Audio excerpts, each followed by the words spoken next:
Another way we can use ClassSwift is we can do in-the-moment work with our students. So instead of having an individual student or a couple students come up to the board, we can now have all students respond at the same time. Again, this can be whole group, or sometimes you can do this small group. So think of modeling something, and now I want to see students model it and show their work. If you ever had whiteboards in your classroom and you had them write in dry erase markers and hold it up, the push and respond feature is a similar tool. And the way that a push and respond works is when you select the plus button up here, you can push out a link or you can push out a screen capture. So that's that select content option. We're going to choose select content. And then what I'm going to do is I'm going to do a screen capture of my Google slide here. So we're just going to do a touch and drag over this entire slide. And then that's going to add that to my push and respond menu. Let's go back to this first slide and let's push this out. Now, before I do, notice that it by default goes to all students.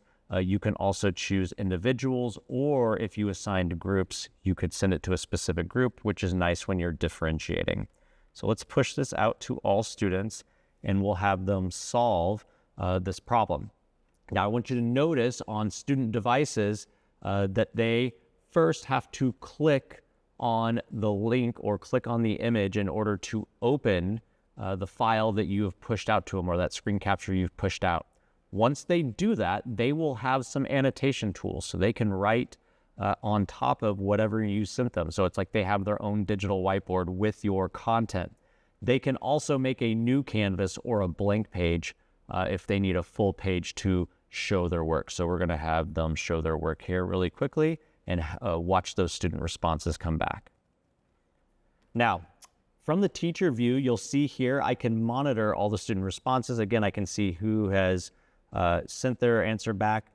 I also have the ability to go in the moment and select a student and then annotate on top of their response. So one of the things that I might, for example, want to remind students about is that I want them to show on the model how they know that their work is correct. And so what I can do is I can come in here and just support this student a little bit with the modeling of how do we split this number into eighths.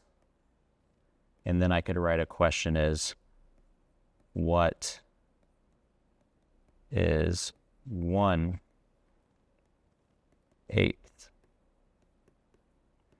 And you'll notice that I can save and send that response back to the student. Now, as long as this task is still open, they have the ability, the student, to edit and resubmit their response as well.